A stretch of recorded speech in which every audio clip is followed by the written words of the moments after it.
Salut à tous, c'est parti pour votre rendez-vous du mercredi soir. Alors, on va être en direct pour DFC au débat. Aujourd'hui, on est avec Fouad Chafik. Salut Fouad, comment ça va? Bonsoir, ça va très bien et vous? Ça va, super.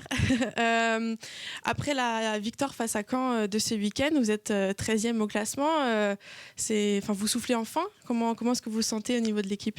Oui, c'est vrai que ça fait du bien au moral cette victoire sous la neige.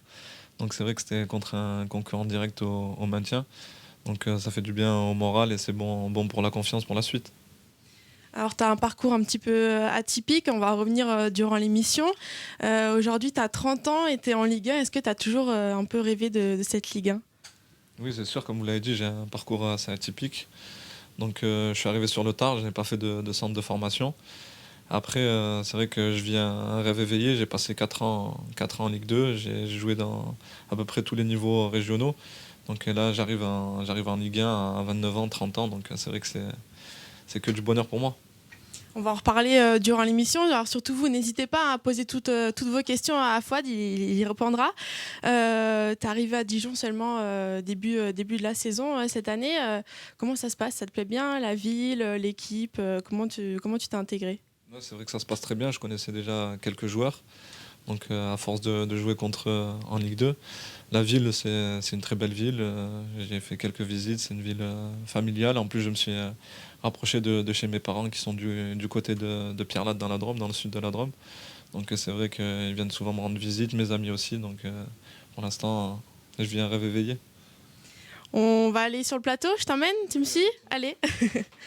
On y va. Alors, vous qui êtes derrière votre écran, moi, je vais vous suivre tout à l'heure. Donc, n'hésitez pas à partager la vidéo, à la commenter, à identifier vos amis. Faites ce que vous voulez. En tout cas, Fouad, il va être en direct là. Enfin, il est déjà en direct, mais il va être sur le plateau dans quelques minutes. Il va répondre à toutes vos questions. Des fois, il y a un petit peu des questions pièges. Est-ce que tu es prêt à répondre à toutes ces Ouais, questions, toi? avec plaisir. Je réponds à toutes les questions. Donc il n'y a pas de problème de ce côté-là. T'as pas peur des questions pièges? Non, non, pas de problème. Bon, on verra si tu es prêt. Allez, bonne émission. Merci.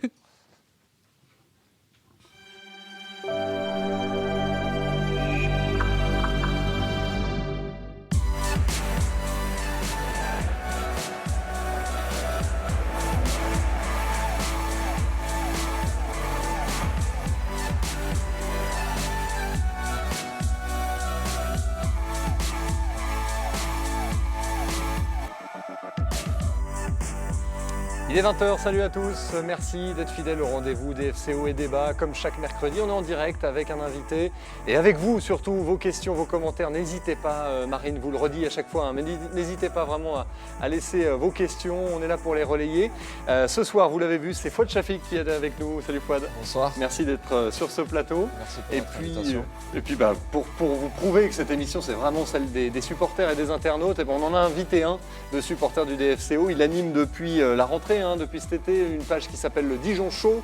Il fait des montages vidéo qui font fureur, même jusqu'au vestiaire du DFCO. C'est Thomas Jobard. Salut Thomas. Bonsoir. Merci d'être là aussi. Merci de m'avoir invité. Étudiant à Paris qui est fan de Dijon depuis des années. Toujours, depuis 2004.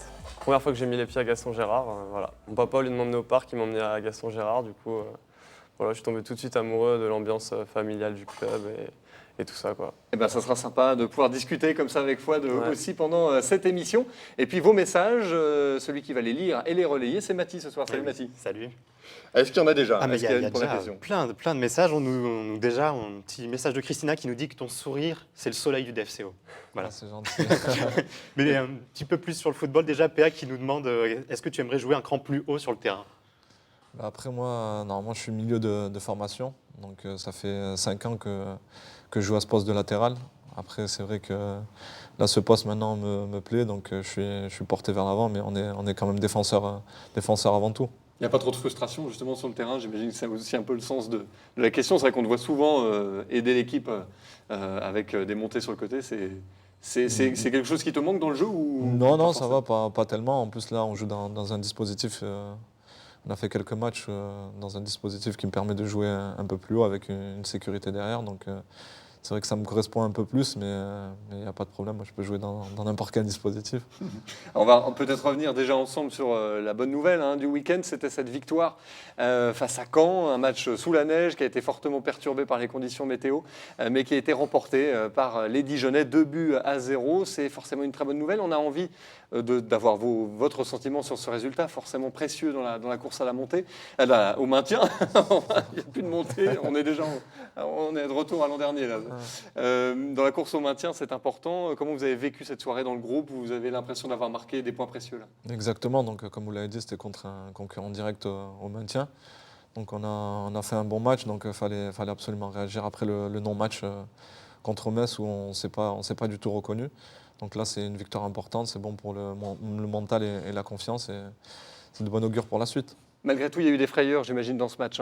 Du côté des supporters, Thomas, il y a eu de grosses occasions, notamment Canez. Ivan Santini, bon, ça va, il a les pieds carrés aujourd'hui, mais bon, au match aller, il nous a mis deux buts. Bon, la roue a tourné, quoi.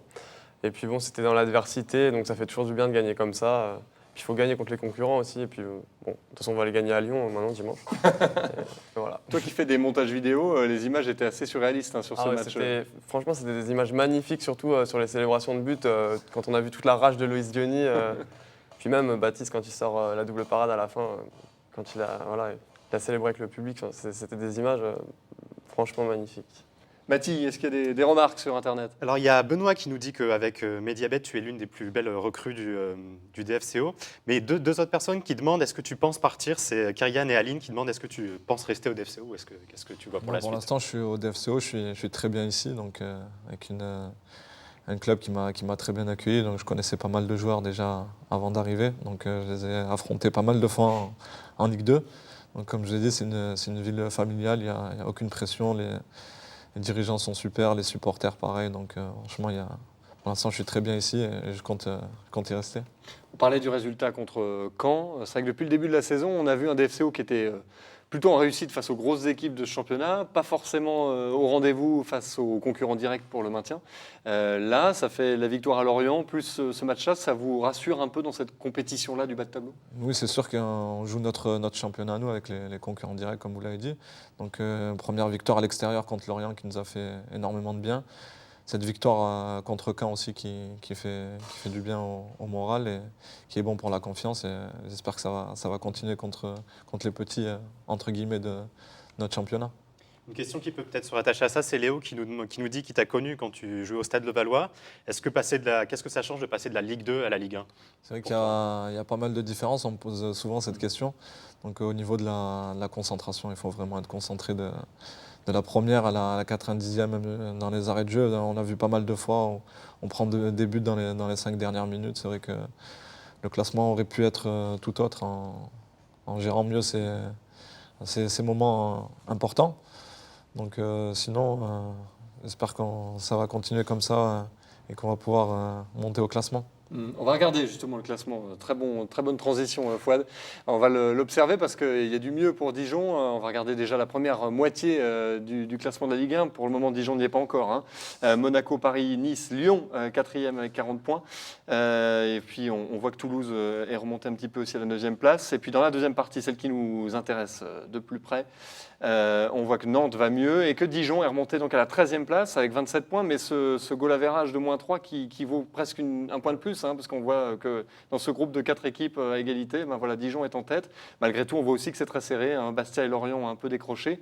Thomas, cette compétition du bas de tableau, on voit en plus qu'il y a des équipes qui ont un match en retard. Elle risque de durer jusqu'à la dernière journée. Ah oui, c'est sûr, on sera maintenu, je pense, dans les dernières journées. Bon, après, si on gagne à Lyon, là, on pourrait faire un bon classement, parce que je crois qu'il y a des confrontations directes ce week-end. Et voilà, pourquoi pas être maintenu le plus tôt possible. C'est génial de t'entendre dire si on gagne à Lyon. Non, Fouad, c'est quand même fou. Maintenant, les supporters pensent que ça y est, tout est possible. À force de battre des grosses équipes, voilà, vous avez réussi à créer un optimisme. C'est sûr qu'on aimerait bien nous aussi gagner, mais ça va être quand même difficile. Mais bon, on est quand même on est quand même optimiste de ce côté-là. Mais c'est un peu ce qui se dégage de ce DFCO finalement. On a l'impression qu'il n'y a pas de peur, il n'y a pas de crainte quand vous arrivez dans les grands stades, face aux grosses équipes de championnat. On l'a vu aussi face à Paris. Voilà, il y a eu des défaites, mais pas honteuses, quoi. C'est comme ça que vous abordez ces grands rendez-vous? Vous êtes un peu galvanisé? Bien sûr, il ne faut pas avoir peur. On est super motivé de jouer contre des équipes comme ça. Donc on a vu contre les grosses écuries, on fait des bons matchs, même si le résultat n'était pas toujours au bout. Donc on a vu contre Nice, on fait des bons matchs, Marseille, Paris Saint-Germain aussi, Saint-Etienne où on prend un penalty dans les arrêts de jeu. Donc c'est vrai que Monaco à domicile, un match nul. Donc c'est vrai qu'on fait des bons résultats et on ne se prend pas la tête, on essaie de jouer notre jeu. On voit que même les journalistes et les médias, etc., parlent du jeu de Dijon, donc c'est vrai que ça fait plaisir. On sait qu'il peut se passer tout et n'importe quoi dans un match, et surtout du spectacle avec beaucoup de buts, donc c'est vrai qu'on est impatient de voir les matchs. Peut-être des remarques encore, des questions? Une question d'Enguerrand qui demande, par exemple, avec ce que fait Thomas, qu'est-ce que tu penses de ce que font tous les supporters? Est-ce que les joueurs suivent ce qui se fait? Qu'est-ce qu'ils en disent? C'est vrai que d'ailleurs, juste ce matin, on en parlait des vidéos de Thomas, donc on a parlé un peu dans les vestiaires. Donc il a fait très belles vidéos, d'ailleurs je tiens à le remercier aussi de vive voix, donc il a fait des super vidéos. Donc c'est vrai que c'est pas mal relayé aussi sur les réseaux sociaux. Donc c'est vrai que les supporters à Dijon sont vraiment bien, ils nous attendent à la fin des matchs, ils nous posent des questions, des messages d'encouragement, etc. Et ça fait vraiment plaisir. Qu'est-ce qui t'a donné envie, toi Thomas, de faire ces montages, à la gloire un peu de tous les joueurs du DFCO? Au début, c'était de la frustration en fait, de me balader sur YouTube, Dailymotion et de voir aucun résumé de match sur Dijon, aucune image sur le club. Alors qu'il y en avait, les matchs étaient diffusés à la télé. Du coup, j'ai voulu tout simplement créer du contenu de moi-même parce que personne ne le faisait. Et à l'arrivée, j'ai commencé sur YouTube au début avec des petites vidéos et ça a pris de l'ampleur grâce à la Ligue 1, grâce à la médiatisation de la Ligue 1. Et au résultat du DFCO. Et au résultat, ouais, au résultat surtout, et puis au beau jeu aussi, parce que je pense que je pourrais pas faire la même chose avec Nantes, par exemple, parce qu'ils ne marquent pas beaucoup de buts et puis ça ne joue pas forcément bien. Et voilà, il y a tout le temps des beaux buts avec Dijon, des beaux gestes, des percées rageuses de Fouad Chafik sur le côté droit. Et voilà, des petits ponts, des dribbles, voilà. On se fait plaisir avec Dijon, donc c'est super, je peux faire des vidéos. Et voilà. On parlait du match de Lyon. Je ne sais pas si vous avez des questions, des inquiétudes, des espoirs pour ce grand rendez-vous. On a dans les commentaires. Qu'est-ce que tu as comme pronostic, toi, pour le match, peut-être? Déjà, un résultat positif, au moins un match nul. Donc après, on verra. On espère de tout cœur quand même gagner, mais après, c'est vrai que, comme je l'ai dit, ça va être difficile. La victoire contre Caen vous enlève quand même une forme de pression avant un rendez-vous comme ça. Oui, ça nous enlève pas mal de pression. C'est vrai qu'on était dos au mur contre Caen. Et là, on a réussi à gagner ce match et on va aller à Lyon plus sereinement. Jean-Marie nous dit, sans le meilleur gardien de Lyon, on peut gagner. C'est vrai que Lopez est absent pour ce match, mais bon, il reste quand même des joueurs de qualité, notamment offensivement. Donc, en plus, ils vont vouloir se racheter après la défaite contre Guingamp. On l'a vu contre Saint-Etienne. Ils avaient perdu le derby et ils ont réagi derrière en gagnant 4-0 à domicile contre Nancy. Donc c'est vrai que, comme je l'ai dit, ça va être un match compliqué. En même temps, Lopez, il en avait pris 4 au match aller, si j'ai bonne mémoire. Ce match aller, il reste forcément dans toutes les mémoires des supporters dijonnais. Souvenir incroyable. La frappe de Lasmelo à la fin, là, c'était une des plus belles victoires, je pense, de l'histoire du DFCO. En plus, on était mené 2 fois et on revient, on gagne 4-2, on en met 4 à Lyon. Et en plus, c'est le début de la crise pour Lyon à ce moment-là. Je crois que... Voilà, Est-ce que c'est aussi un match qui a un peu lancé la saison de Dijon? C'était à la fin de l'été, oui, ce rendez-vous. On avait pas mal parlé. Pour ma part, ça reste le meilleur souvenir pour l'instant avec le DFCO. Donc c'est vrai que c'était un match où le stade était plein. On a réussi à gagner contre une grosse écurie. Donc c'est vrai que ça a fait en plus parler de nous. Donc, je crois que ça n'a pas été simple de canaliser la Casette notamment. Mais... Ouais, moi j'ai trouvé que c'était l'attaquant qui nous avait posé le plus de problèmes et qui m'avait le plus impressionné. Donc sa sortie prématurée nous a été bénéfique. C'est vrai que après sa sortie, on a réussi à développer plus de jeux et à marquer des buts. Je vais être un peu redondant, mais ça fait quoi quand on passe de Laval en Ligue 2 à Lyon et la Casette? On réalise ce qui se passe comme ça, là, en peu de temps? Sans faire offense à la Ligue 2, c'est vrai que les atouts offensifs en Ligue 1 ils sont vraiment, vraiment impressionnants.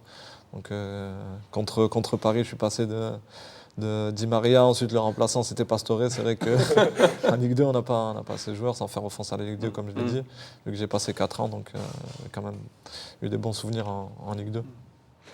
On est un Mathilde. petit peu sur l'international, en tout cas avec des joueurs étrangers. Comment toi, tu as vécu la CAN en tant que remplaçant? C'est Mick qui nous demande ça. Donc c'est vrai que j'ai pas joué une minute pendant cette CAN. Avec le Maroc, ça, hein, oui, on le exactement. rappelle. Donc, mais ça reste une super expérience. Donc on a fini quart de finaliste de la compétition.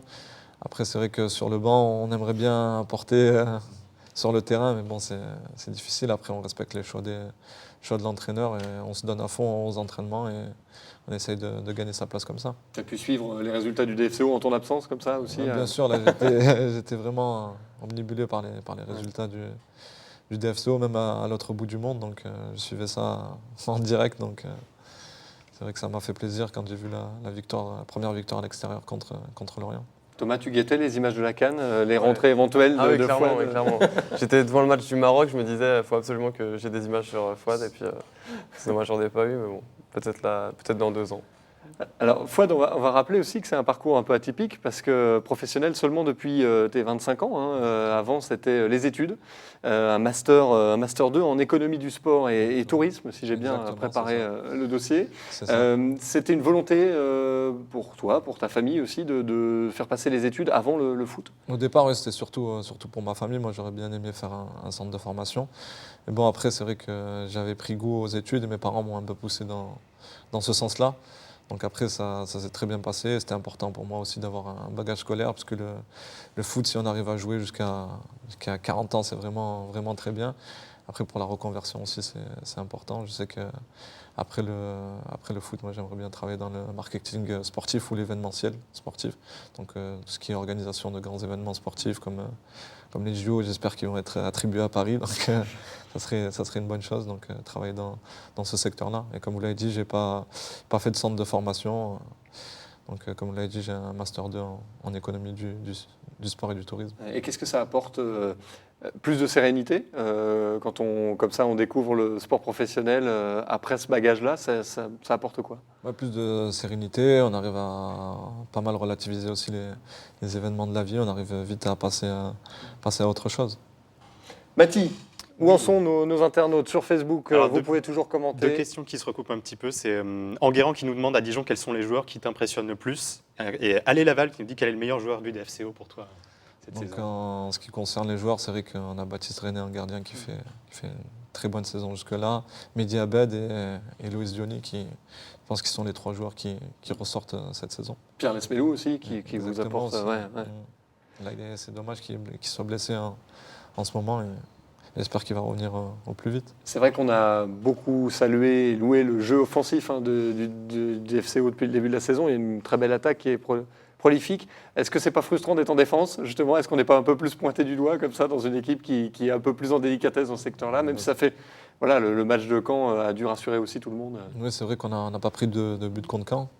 Après, c'est vrai qu'on essaie de défendre avant tout, et on est défenseur, mais on essaie d'apporter notre pierre à l'édifice offensivement.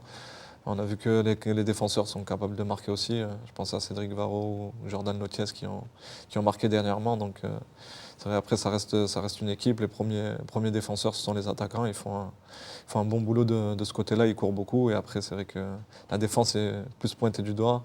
Et malgré tout, avec quand même Baptiste René, on prend des buts assez évitables, donc il faudrait y remédier. Thomas, c'est le gros point faible, si on peut dire, c'est cette tendance à prendre un peu trop de buts en Ligue 1. Bah après, on fait avec nos moyens, Ouais. avec nos joueurs. On a perdu aussi pas mal on a perdu un peu la base de la défense qu'il y avait en Ligue 2 l'an dernier, avec Christopher Julien et Arnaud Souquet, par exemple. Et du coup, on a mis quelques temps à s'habituer en début de saison. Et bon, après, si on prône un football offensif, on est obligé forcément de se découvrir, de s'exposer. Et moi, je préfère que ce soit comme ça plutôt qu'on s'ennuie et qu'on gagne 1-0 ou qu'on perde 1-0. Là, c'est des matchs à but. Tu vas nous reparler de Nantes, là, je le sens. Ah non, j'en parle vraiment parce qu'ils en ont mis 3. Oui, voilà, ça va un peu Surtout mieux quand même. Ces derniers temps, depuis le changement d'entraîneur, Ouais, c'est une autre équipe, elle est On métamorphosée. joue dans 10 jours en plus. Donc voilà. On a quelques questions sur les nouvelles recrues du DFCO. Mick qui nous demande ce que tu penses de Kwon, le joueur coréen, pour le match de dimanche par exemple, ou qu'est-ce que tu penses de lui plus largement? Est-ce qu'il pourrait entrer pour la première fois à Après, Lyon? ça, c'est un choix du coach. Il faudra poser la question au coach, exactement. Donc, sinon, il s'adapte. Donc, il est arrivé de Corée, donc ça change complètement il change complètement de dimension, que ce soit au niveau de la nourriture et plein d'autres choses. Donc sinon techniquement il est très adroit devant le but et il est vraiment bon. Donc j'espère pour lui qu'il va pouvoir apporter un plus au DFCO. Et Oussama Haddadi qui a fait sa première entrée là, pour la fin du match contre Caen, c'est un joueur défenseur, latéral aussi. Quelle est ta première impression après les premiers entraînements avec lui? Il a fait une très bonne rentrée contre Caen, donc c'est vrai qu'il m'a impressionné. Je le connaissais un peu déjà, donc après ça a créé quelques affinités, donc directement je suis allé lui parler et tout. En plus on a quelques amis en commun, donc ça a facilité les choses. Donc ouais, je pense qu'il peut apporter beaucoup à l'équipe. Allez, on va jeter un coup d'œil sur les prochains rendez-vous. On a parlé de ce choc qui arrive à Lyon. Ce sera dimanche après-midi. Mais ensuite, il y aura aussi un autre déplacement. Ce sera à Nantes, justement. On en parlait beaucoup dans l'émission. Vendredi prochain à 19h. Et puis enfin, la réception de Nice avec un gros choc à Gaston Gérard. Ce sera le samedi 4 mars. Si on se projette même au-delà, il y a, je crois, après un déplacement à Rennes, la réception de Saint-Étienne, puis un déplacement à Marseille. Ça va être un peu coton les semaines qui viennent, non? Ce calendrier, ce qui vous inquiète un petit peu dans le vestiaire, ou il faut de toute façon affronter tout le monde? C'est comme vous l'avez dit, il faut affronter tout le monde. En plus, on prend les matchs les uns après les autres. Donc, on voit quand même qu'on a deux déplacements. Donc, on va à Lyon et à Nantes. En plus, comme on l'a dit, Nantes, en ce moment, est une belle équipe. Elle est métamorphosée. Donc c'est vrai que, comme je l'ai dit, on regarde les matchs les uns après les autres et on verra bien ce qui se passe petit à petit. On y croit au maintien, là, dans votre situation, 13e place, même si tout est serré derrière. Pour le moment, le mental, il n'est pas entamé du tout dans cette course. Non, pas du tout, au contraire. Donc, nous aussi, on y croit dans le vestiaire. On est super motivés pour pouvoir se maintenir et j'espère que ça va être le cas. Alors, deux questions sur ton avenir un petit peu plus personnel. Hamza qui nous demande si tu serais tenté par l'étranger. Et on avait une question aussi qui nous demandait est-ce que tu devrais peut-être capitaine de l'équipe? Oh là Question polémique un peu. Non, quand même pas. En ce qui concerne les envies d'étrangers, c'est vrai qu'il y a des championnats qui m'attirent comme le championnat espagnol ou anglais. Après, c'est vrai, comme je vous l'ai dit, je suis bien à Dijon, donc je découvre la Ligue 1 avec Dijon. Et pour l'instant, c'est que du bonheur. Et la question le capitanat, c'est vrai que je ne suis pas du tout quelqu'un qui prend la parole comme un capitaine ou quoi que ce soit. Donc j'essaie d'apporter ma pierre à l'édifice sur le terrain. C'est déjà pas mal, je pense. Thomas, tu avais fait un montage, je crois, sur les meilleures actions de Fouad. Qu'est-ce qui t'impressionne le plus dans son jeu? Moi, c'est les percées sur les phases de récupération. Des fois, il part et il élimine 3-4 joueurs, comme à Saint-Étienne, par exemple, où je pense qu'il y a péno d'ailleurs à la fin quand tu te fais pousser. Il ne joue pas le ballon, un défenseur. Hein. Ouais. Et voilà, surtout ça. Et puis aussi les tacles aussi. C'est un très bon tacleur. Tacle glissé. C'est mon meilleur geste technique. Ouais. Non, mais les tacles glissés, vraiment, c'est propre à chaque fois. Moi, j'adore. Et inversement, Fouad, qu'est-ce que tu préfères dans les montages de Thomas qu'il a fait? Franchement, il fait des super montages. Je sais que c'est énormément de travail. Et ça a même circulé bien au-delà de. Bien sûr, c'est parti jusqu'au Maroc. Quelques médias marocains qui l'ont relayé. Et par l'intermédiaire de mon frère aussi sur les réseaux sociaux qui a partagé la vidéo un peu de partout.